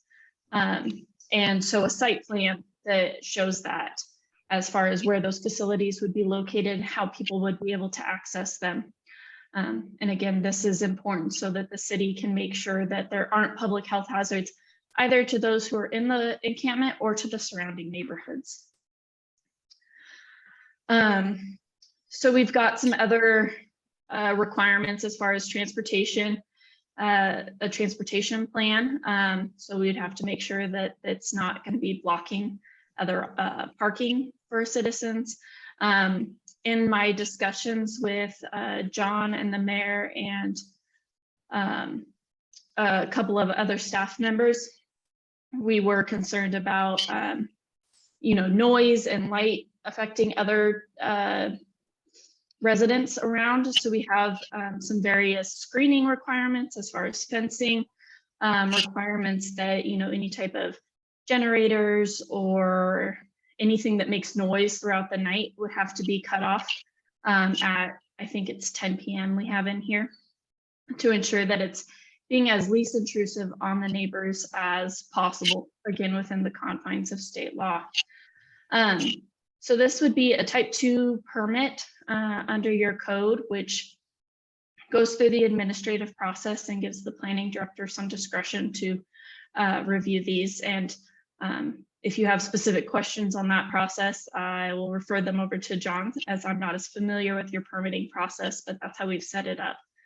I think one of the most important pieces of this is that a public meeting is required. So there is required notice to be given to those within 600 feet of a proposed encampment, and an opportunity for those citizens to be able to discuss with the encampment host and sponsor their concerns about everything that may be brought to this situation. Excuse me. So this would include mailed notice to anyone within 600 feet. This would also include posting those like land use change signs that you'll see for other types of land use actions. And again, this is a temporary permit. We have it limited to 6 months per site every 18 months, I think is what we had landed on. Again, those are some of the, or every 4, no, it's 4 months. Sorry, I'm getting the encampment versus the safe parking a little confused in my head, but I'll get to clarify those in a second. So we do have limitations on the amount of time an encampment can be there and when a site can reapply to host an encampment. So 030 of the new chapter does allow for, or does list the requirements for the approval and operation. As I said, so it's provision for drinking water, disposal of human waste, of solid waste, and other types of services. So food services, we have requirements to meet the city's solid waste diversion. So if there's any other requirements that you have within your code, those are all requirements for approval. Someone has to be on site. There are security security regulations that would go through the police department to ensure that there is adequate security for the encampment. There are setback requirements. So if there's a property that goes right up to a neighbor's house, you're not going to be able, and because we do have screening and fencing requirements, you're not going to be able to have the encampment up right up to that neighbor's window. There are going to be the setback requirements that you have elsewhere in your code. As you see, the fencing is a 6-foot requirement, so fairly high up to be able to ensure that the surrounding neighbors do have some of that protection. Any lighting has to be faced away from potential neighbors. And no children would be allowed in these encampments. If there were children that were found there, this would be a turnover to CPS. There's also a prohibition on drugs and alcohol, violence of any kind, gun, knives, any other kind of weapons. There is a screening process for potential sex offenders or other people that may have warrants to ensure that they are not allowed in the encampment, or that can be a basis for revoking the permit, in which case then everyone would have to leave.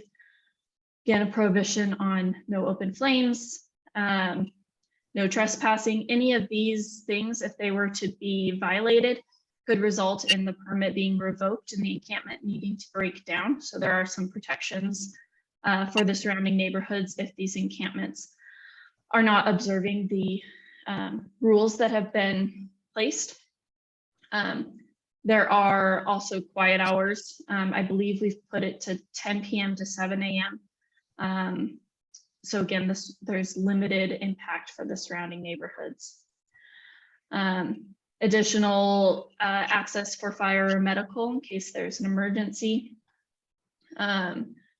So the encampment permits would only be available for a maximum of 120 days every 18 months.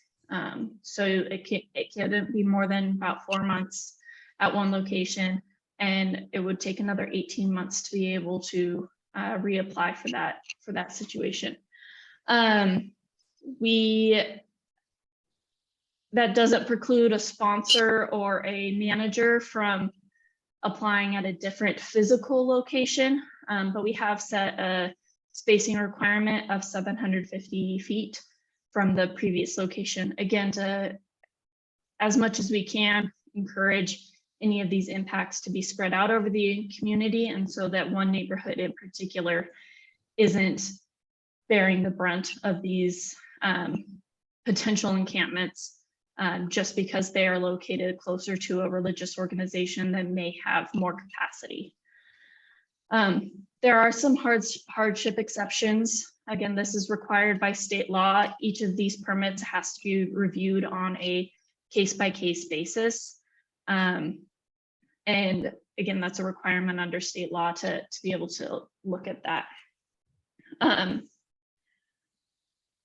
The rest of the code for the decision criteria, again, that's under the type 2 permit process and the revocation of permit. So as I said, any of those conditions that are on the permit would be a result of potential revocation if they are violated and would require the encampment to be broken down. And those are decisions that could be appealed to the hearing examiner, as with other type 2 permits in this case. So that's the encampment piece. Are there any questions before I go into that, or do you want me to go into the safe parking and we can discuss it all together? I feel like I threw a lot of information at you. Yeah, it sounds like there's lots of questions here, Emily. So I'm gonna open it up. Okay. So can a religious organization, do they have to just use their own property, or can they go out and lease property somewhere where there's enough space and then put in a permit for that space? Does it have to be next to their church, or does it, can it be out anywhere? So it's a religious organization. So our definition, which follows the state law, is a religious organization that has the legal right to occupy the site of a temporary homeless encampment or safe parking. So theoretically, if they entered into a lease and were paying for that at a certain location, they could do that.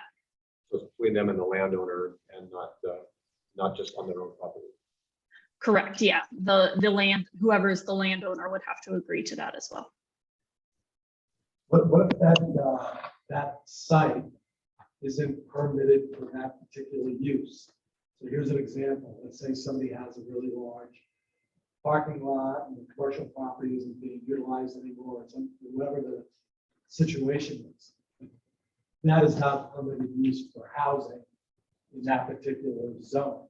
Does that mean our zone goes out the window and all our code doesn't need to be respected? It's up to a religious organization. There could be anything these days, quite frankly. And the independent landlord that can violate what the rules are in that particular zone. So unfortunately, the answer is more yes. Again, it's limited to 120 days and every 18 months at a particular site. So the situation that you're describing, whoever the landowner is may not be, that's not a very economically viable option, but it is something that they could do. If it is a religious organization that owns or has a legal right to occupy the property and they want to host an encampment at that site, then unfortunately state law says that we can't prohibit that. Yes, go ahead. Okay, so what do we do when the time is up? So if they have 120 days, but the tenants have nowhere to go, can you really kick them out of there if there is nowhere else for them to go? Or will we be stuck with them in this encampment because that's a loophole? So, I mean, there are ways within code enforcement to be able to remove them. I don't know if I would want to discuss all of the legal options that the city has to physically remove people from the property after the permit has expired. But there are options for the city to ensure that that encampment complies with its permit time. Part of the other issue with that is that whoever's hosting it is going to really lose the ability to host future encampments if that's part of their mission, if they don't take the initiative to ensure that it is broken down and that those people are removed from that physical location. There are some other options for the city, but those would be kind of discussed on a case-by-case basis if they were to come to fruition, and we would want to explore our options on how to move them to ensure that it's not just being permanent, essentially. And then how many churches can apply at one time? If every church in Woolley wanted to do this, they would all be able to do it, or just one? So we looked at trying to limit it to one. Unfortunately, the state law had amended that in 2020. So yeah, anyone, and they could all do it. Again, that's the problem right now also, is that they could all come and just start an encampment right now, and there's nothing that you can do about it. Emily, so one thing I just want to clarify, I think one thing that we did talk about was that if an agency or a church decided that they wanted to host an encampment, it's up to them to vet the individuals coming in. Is that not correct? And That's 100% correct. And it is also them who have to determine that that vehicle is a viable vehicle, one that can be driven in and out, not one that's, you know, that breaks down. We need vehicles that run, correct? Correct, and that's specifically called out in the safe parking regulations for people who are who live in their vehicles. Those vehicles have to be operational to qualify for the safe parking accommodations, or they can be removed per other codes that you have regarding parking or junk vehicles and those kinds of things. So there is a requirement that the encampment manager and host are ensuring that everyone is vetted. So again, that there's no outstanding warrants, that there's no sex offenders that are going to be within, you know, the limitations of if it's near a school or preschool or anything. That is not going to be allowed at all. And that again is on the encampment sponsor or manager, or they're going to be held responsible for violating the permit, and would go through our code process there. And for the safe parking regulations, the vehicles do have to be in working order, so someone can't tow in a vehicle and camp there for the 180 days that is allowed under state law, and then tow their vehicle out or just leave their vehicle and leave. Can we define those, the process and reporting? So the host goes out and says, oh, it's okay, this person isn't a sex offender, or this is the situation, they're not drug users. Well, there's a lot of ways to compile that data. Who do they take that data to show the city that they're in compliance? Do we get to set those guidelines of what types of background checks they need to follow? For instance, if you're getting a credit for one Experian, TransUnion, or whatever. For instance, I'm a wrestling referee, so we get background checked every year nationally through the FBI to make sure that wrestling referees or sex offenders don't have any type of violations. Is there something that we can put in the code to make sure whatever due diligence they're doing is timed in a manner that we can back up as well? Because that's important. I see a little bit of a loophole here, that it's just on the host that wants to do this, but they need to run that up the line.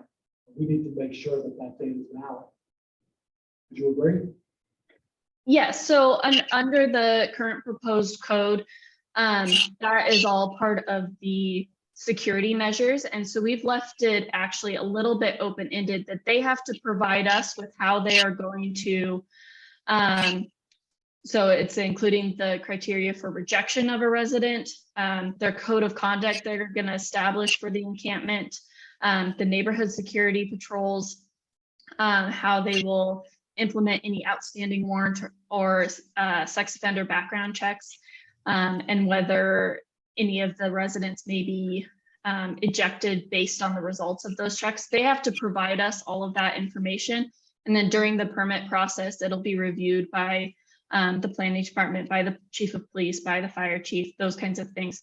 And if it is not up to the level that those members can verify or are comfortable with in establishing those security measures, that can be a basis for a denial or telling them to go back and they need to provide additional information. They need to, update what kind of background check that they're doing, because what they've provided is not something that is what the city can verify. So they need to go back and do that. So that is a requirement under 020C8. Sarah, did you have it? I have a handful. I want to know who's going to be paying for the additional calls, police, extra garbage, all of that. Who's responsible for that? So as right now, if someone were to come and bring in an encampment, that is any increased funds or any increased calls or costs are just part of what the city has to provide. Again, I want to make clear that these are the regulations that we think help the city control what you can do, because right now all of them could come in and there's no regulations whatsoever to be put in place. You have no control over what the religious organization wants to implement right now. Right, but the religious organization is going to be, they're going to have to do the garbage. They're going to have to do the sandy cans. They're required to do all of that. Yes, yeah, that is part of that. So any food service, any of the water, any, the screening, that's all the responsibility of the host and the sponsor or manager.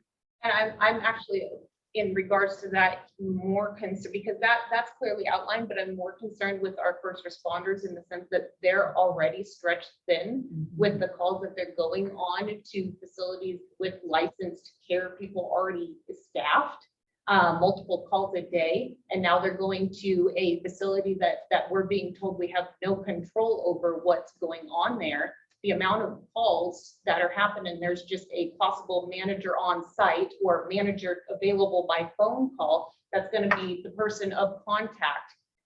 When we've got up to 35 people there that are of one person or one small group's responsibility, that's going to be impacting their calls and taking them out of service to the community and the taxpayers that are being paid and paying into these services. Yeah, so actually these regulations help mitigate some of those issues because we do have standards for how many people could be there. We do have standards for making sure that there is emergency access. We do have standards for waste and drinking water and having somebody else on site right now, which is a requirement.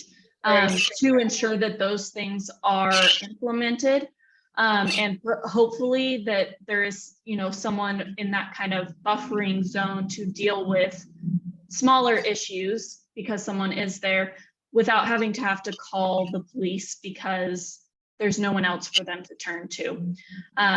So yes, this was the concern when we were like, okay, well, what's our process for how, if a religious organization does bring this, because the city's been asked as to what the process is. And there is no process. So not having a process, leaving it up to the individual religious organizations would create an even greater burden on those first responders. This way, we at least have some control over the needs that we need. If you see other requirements that are not listed in here, those are things that we can discuss to see if they are compatible with what we are allowed to do under state law as far as adding it as a regulation. But we've been very comprehensive modeling after Mount Vernon, Bremerton, and a couple other cities to ensure that we have covered almost every area that we can regulate, so that the city does have control and can mitigate those costs to the best of their ability as far as what state law allows. Does state law allow you to determine the proximity to schools and having that considered? What's the exclusion zone on schools and parks? Unfortunately, they don't have that. It's, again, if it's owned by a religious organization. Grant, like I said, if there are people with outstanding warrants or sex offenders, they are prohibited from being in relation to those activities. And so they would have to be rejected. They can't be a part of the encampment. And again, the application would have to show how they are verifying who is coming in. And if we at any point find any evidence that that was not the case, that they didn't do their due diligence or that they violated their permit, we can revoke that permit and we can request that the encampment be broken down and that those people disperse. Okay. So I just want to say, so we still have something else that we need to cover. We are going to be bringing this back to the council, so you will see this again. We wanted to introduce this tonight because of situations that are happening in neighboring cities. And because I was actually approached about what do we do, as Emily said, what's the city's regulations regarding encampments? And of course, I immediately panicked and called all the powers that be and said, what can we do to protect ourselves? And this is probably the best that we've come up with. I'm not happy about it either, Sarah. No, well, one of the things, if we're gonna, I know we need to move on, but just in just this whole process thing, in this situation, we're talking about notice being sent out within 600 feet of the proposed accommodations. We're required to be within half a mile of a transit for public transit. So it would be my suggestion to extend that at least within walking that half a mile walking distance as a perimeter. I would even go so far as saying a mile around, so you have surrounding community members fully aware of what is going on. 600 feet is not enough. If I may, Yes, Sarah. just a moment. He had his hand up first. Emily, can you speak to how does this interplay with, like, say, the Landlord Tenant Act or some other act in regards to residency? Because, you know, I know from professional experience that when a landlord, and I don't know if these campees will technically have a tenant status, but if there's problems, which 9 times out of 10, when you do a good favor, my experience has been it usually goes awry, and then the law is skewed towards the tenant. So how does this interplay with that or some other statute? So that's a very good question. And that does come up frequently because I know, especially with everything that happened during COVID, a lot of landlords got stuck in those positions. So it's actually exempted out from considering these to be tenancies.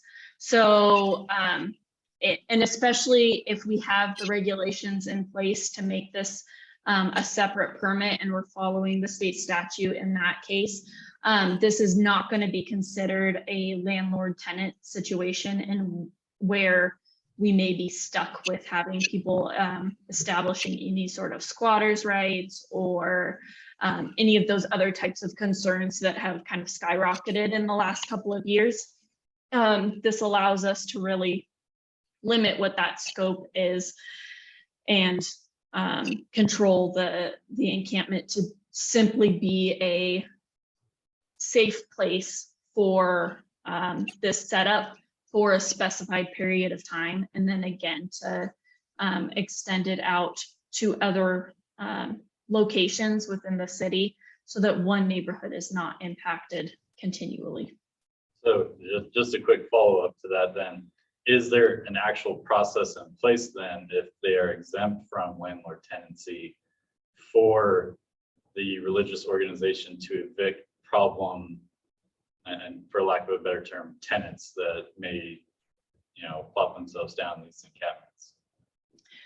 So since they are not tenants and they don't enjoy any of those tenancy rights, if they are violating any of the provisions of this and the manager or host needs to get them out of there, at that point they would be considered trespassers and could be cited as such, could be removed in that case. So it's, yeah, it's specifically in removing it from those types of situations, and they are no longer what we would call invitees or licensees. They become trespassers if they're violating any of these provisions or regulations. So, Mr. LeBlanc. Thank you, Madam Mayor.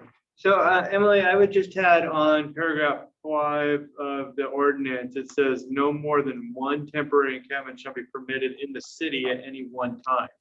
But you stated that that's not the case, that any one could be done. So maybe a little clarification on that. And would we have any control over possibly a refundable impact fee that's rather large in the way of possible impact it may cause with an eviction, what that would cost for our first responders time and that kind of stuff? And if there's no problems, then part of that impact fee is back refunded to them as a way of protection? So thanks for pointing out the paragraph 5. We, like I said, initially when we were going through this, we did want to limit it to one temporary encampment. However, upon further review of the statute, we realized in 2020, this legislature's updated that so that that's not an option for Sedro anymore. Had we updated or had we adopted regulations prior to 2020, like Mount Vernon did or Bremerton did, we would be able to limit it. And so we'll need to amend that whereas. So thank you for catching that. As far as the impact fees, again, because this is a First Amendment religious organization issue, we can't do necessarily an impact fee. We can do a permit fee. Permit fee. Yeah, and so we've been, once we know what the regulations are for reviewing the permit, John was going to look through as far as what actual staff time would be required in evaluating these applications.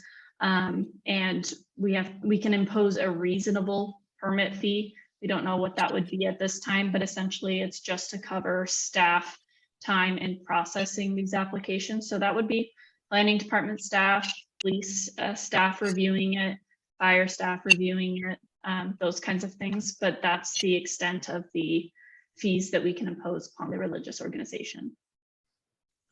So, and Stacy, you had a question? I didn't have a question. I have a statement.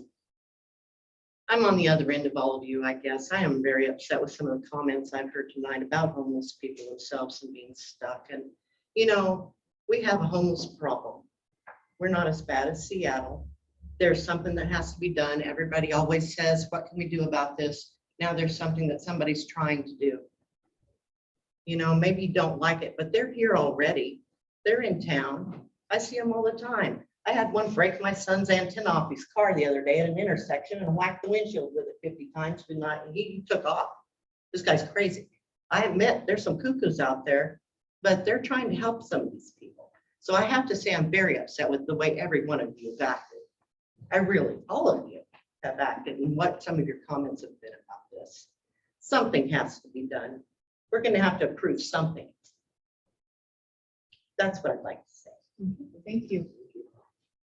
Joey was in there. So Do we have the ability to require some form of end game for this so that these are people and they need somewhere to go after the, what was it, 90 days? So, or 120 days, sorry.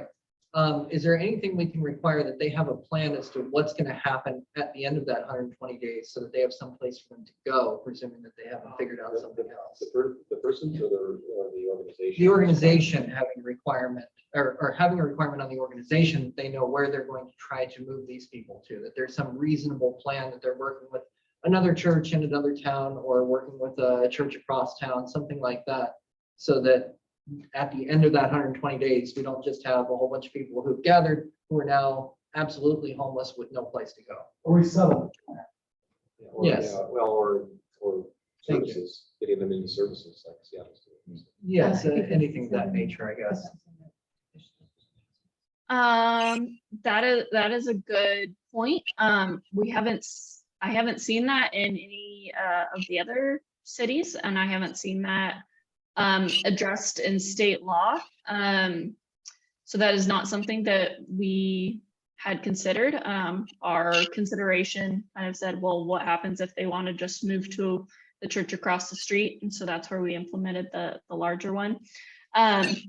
So we can't necessarily require them to have something that would move outside of the city. But I can certainly look into potential, reasonable recommendations of kind of an exit strategy, if you were, to hopefully facilitate that. I mean, a lot of people who use homeless encampments tend to be service resistant. And so that's why I'm not sure that we would be able to require anything of the religious organizations, since we can't prohibit them from establishing at a different place. We can just impose reasonable regulations. But we can certainly, as part of their application, ask them to consider that and provide some information as to what they're going to do to try and facilitate getting people out of that situation. Yeah, if there's no state requirement saying they can't do it, I'd like to require that they at least make a solid statement as to their expectation. Yes, I understand expectations change and these people all have free will, but I would like to see a requirement for the organization to have a plan that they believe will work to help these people move on after that time period. Yeah, I can certainly look into that. And Okay, thank you. I thought that we did suggest that they have social services or they bring in social services so that is provided for those who are there. Yes, we do have some of those requirements that they have services available for people. Again, we have the requirement that there has to be, that if they are just like if the sponsor is just moving an encampment site, that it has to be at least 750 feet from the previous location. And so we do have some of those, but we can put in some additional requirements that they provide, I guess, a transition plan for when the permit expires. And again, I don't think we can require them to do anything, but we can put some language in there. I don't think that's a bad idea at all. Engineer Johnson. Just two quick questions. I know we're short on time. They're mostly on scenarios that would fall under these definitions. I know a couple of churches that work with nonprofits that house families in their church. But I just want to make sure that they do house families, and I know it's a really important program. And I don't necessarily want to loop them into this because I know that there's a no child policy. On section 15F, it talks about, if the religious organization houses them in buildings on their property, that's currently what they're doing. And I just want to be careful we don't make a policy that would exclude what's currently working well for these. Yeah, so the mayor had brought that up previously, and from what I understand, that situation is going, or that what they're doing right now would not fall under the definitions of these encampments, because it's not, from what I understand, there's more structure to that housing availability and those programs that those families are involved in, that it would not apply to this code provision. The people who are actually trying to move out of their situation. And transition,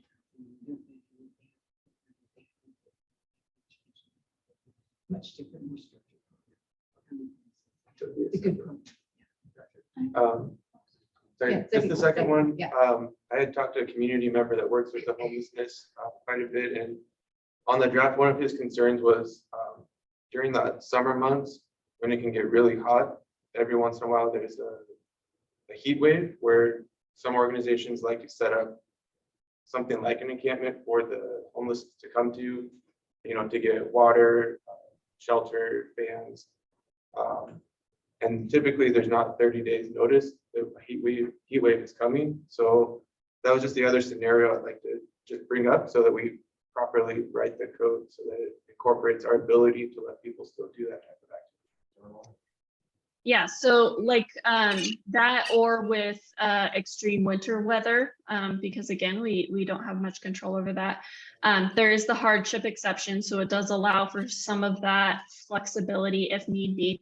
A lot of times those situations though are not for this 120 days, it's for the duration of that extreme weather event, which is more under the kind of an emergency situation that is permitted under state law to provide those services. So again, this is for if they're wanting to do an extended period of time. I mean, our heat waves don't usually last 120 days. They're, I mean, maybe 10 days at a long period of time. And so that kind of minimal impact both could fall either under this hardship exception if they're actually establishing an encampment, or if they're providing those cooling services, or in the winter heating services. That's not going to fall under these provisions. Okay, thank you. Yeah. Okay. Joellen? So what type of homeless people are we talking about? This isn't helping mothers and children and fathers with their children. If it just adults looking for a free place to stay, like what kind of people are we trying to help here?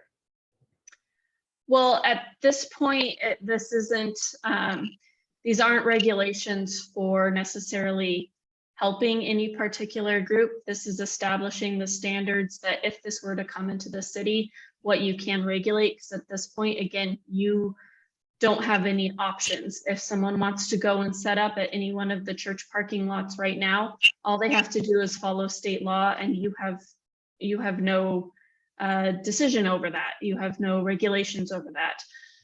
So this isn't policy as to how we're dealing necessarily with what type of homeless situations that the city is encouraging to help, like with some of the other functions that were just mentioned with the families, or, you know, in extreme weather situations. This is creating a framework for the city to regulate what can already happen that you have no regulations for. Yes, yeah.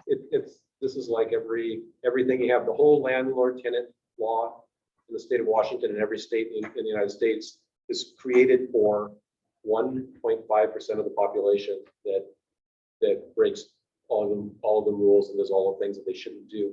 If everybody was law-abiding and cared for their properties and paid on time and did what, we wouldn't have any laws. And so anyway, I'm kind of stating the obvious, but the point is that when we're writing these things like this, we're writing them because you have to look at all the worst case scenarios. That's what you're doing. What's the worst case scenario? Here's how we're going to handle it. Here's the worst case scenario. Here's how we're going to handle it. So it sounds horrible when we're doing it, but the point is we're trying to get those 1.5% of the population that are going to come in here and do damage. We're not aimed at people who are just here to help, get some help.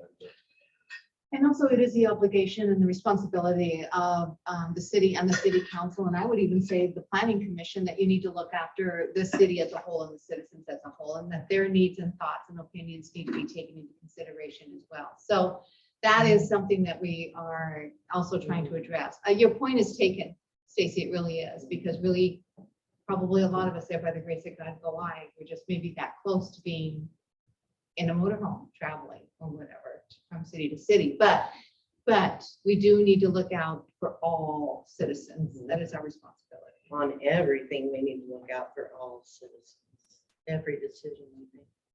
Yep. So back to what you were thinking. We need to get some, so we get three things. We get to set requirements, we get to set responsibilities, we get to set accountability. I'm okay starting with those three bases, but you're absolutely right. Right now it's free for all. We need to get something on there with those three things in mind. Whatever they end up being, a lot of people are gonna have a lot of say. So this gets kicked to the planning commission, I guess, and then they draw up, you guys work on this and then kick it back up We to debated the, that nauseam. and then bring it back to the, Correct. what kind of a time frame are we looking at for something to get on the? This is big.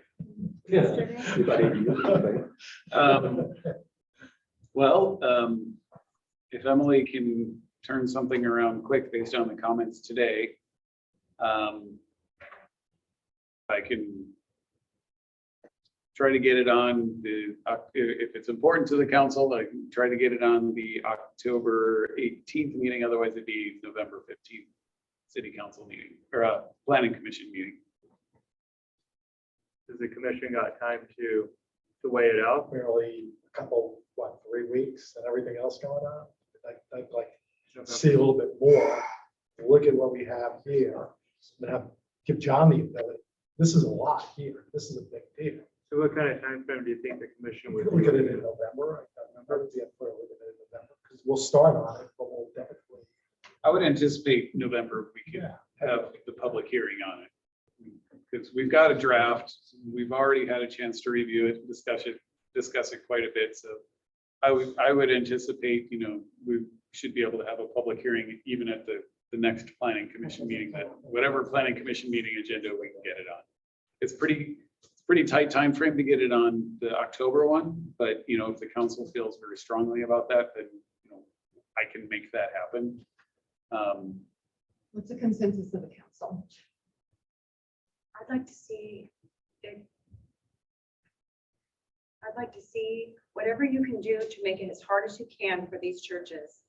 That's what I'd like to see. That's why November's a better fit for us. Commissioner Johnson is going on a long earned vacation. So it's just that there's a lot here to look at, that we want to do it right.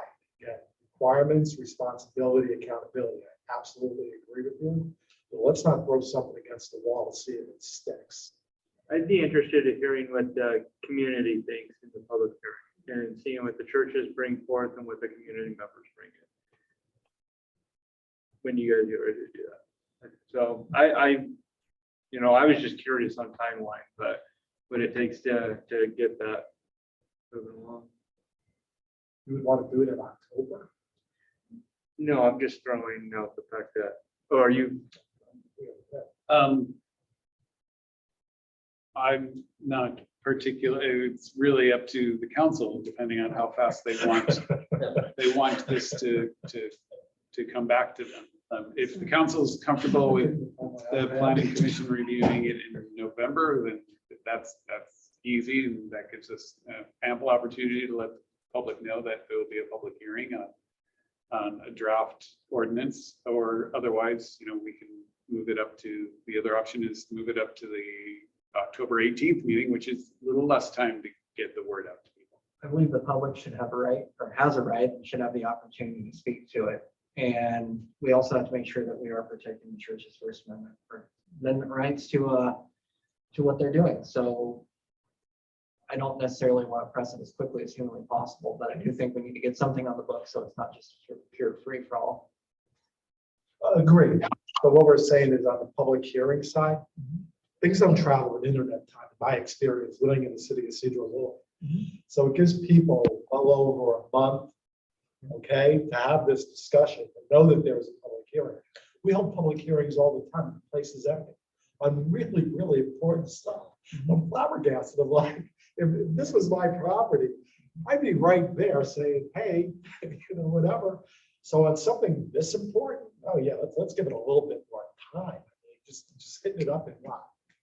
You're thinking November, and then by that time, get it back to the council in We'll have a much December better or idea. January. Yeah, so the November 15th meeting is right before Thanksgiving. So it wouldn't come to you that, like, I think your council meeting is on the Tuesday of The 22nd. It's on the 22nd, which would be, we wouldn't be able to get it to you that quickly. So it would fall into December, the first one in December for the city council. But you're welcome to watch the public hearing. And that first one in December is always pretty packed. There isn't one in the second one in December, but the council has already reviewed it once. So you've had your one touch on it already. So you would be eligible to take action in December based on, what you think of the planning commission's recommendation. If you want to let us, I think we'll know, but let us know when that date is for the public hearing, and then we can. So if we don't act and somebody puts up an encampment right now and then we pass an ordinance, are they grandfathered or do they have to start complying with the law right away? Emily, what's the answer to that? I was hoping you didn't ask that. Sorry. We can impose the reasonable regulations. So they're not necessarily grandfathered in, but as with like a permit revocation, the status quo would be maintained until they went through the permit process. So if someone set up an encampment in November or December and you pass this in January, and then they started the process for an application at that point, the encampment's not going anywhere and they still only have to apply or comply with state law until we've completed their application.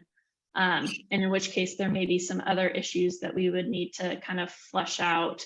Because I did look into this a little bit before this meeting, so I was wondering if you were going to ask that.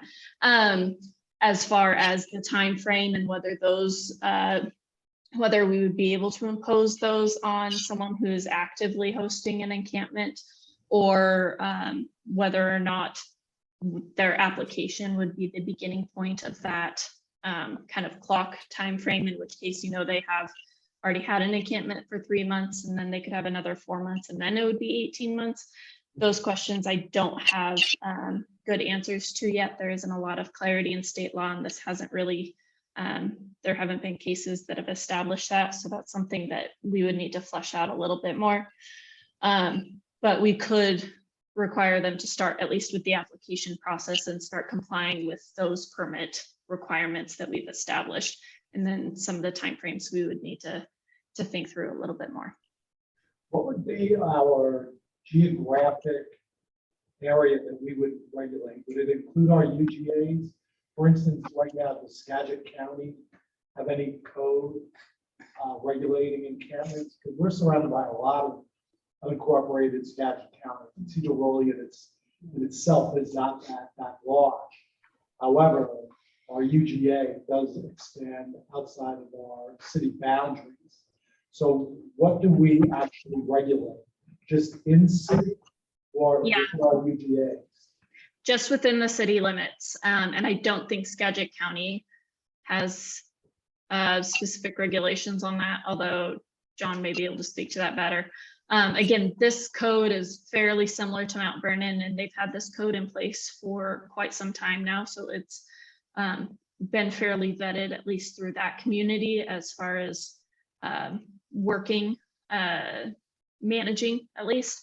And again, we've tailored it down a little bit more to Sedro's size and population. So no, you wouldn't be able to regulate in the UGA. It would just be within the city limits. So, I think that we should spend the time to do it right the first time. I don't think it should be done in haste. Great. And I think the public deserves the opportunity to speak. So I think November is perfectly acceptable. I agree. okay, with that decided, then we have one more item on our list, and I don't think the planning commission needs to stay for this unless they want to. Is that correct, John? Possibilities, yeah, the intention was to have everybody here. Everybody here? Okay. All right, so Emily, I'm going to turn this back over to you. You guys are getting a lot of me tonight, so it's a nice introduction. I'm going to share my screen here, and this I hope should be brief. This is a kind of refresher on legislative versus executive functions. We do this periodically for several of our cities. I've done it for 2 or 3 others this year alone.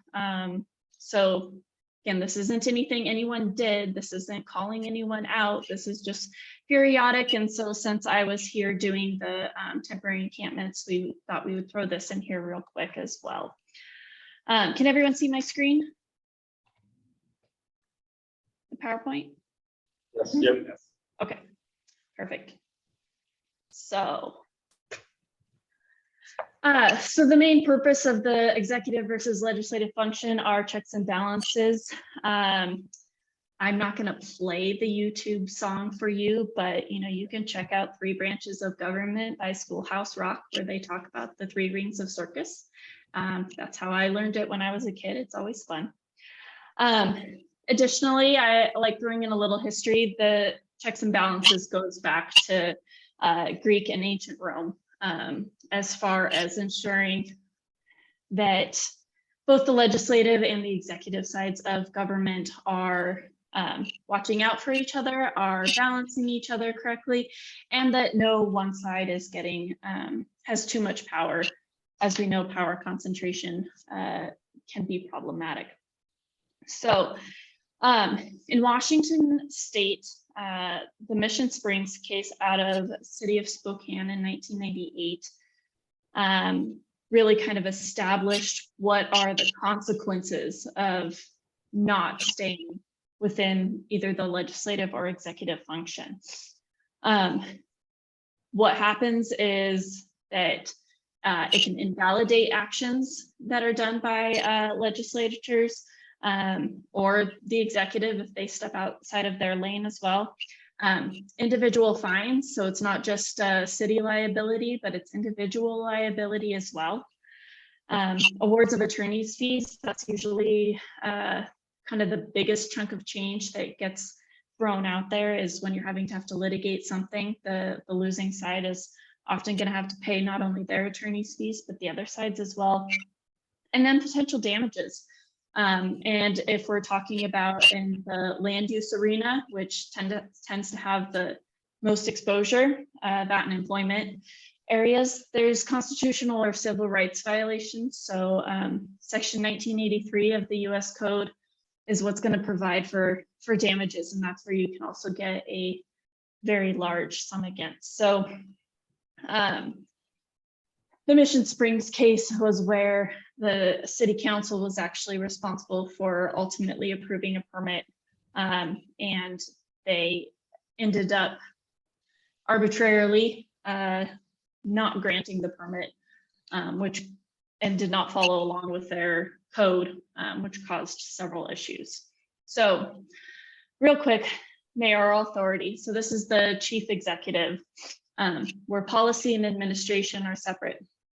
Council is in charge of policy decisions, and the mayor is in charge of administrative decisions. Mayors have limited ability to influence policy through vetoes of ordinances, but again, back to checks and balances, city council can always overrule the mayor's veto with a supermajority, or in your case, 5 out of 7 of the council members. But on the flip side, the mayor is the one that's responsible for staffing decisions and direction of work. So council is only limited to broad scope within staffing, such as, job descriptions or, the department or budget, direction of day-to-day work. It's an administrative function falling under the mayoral authority.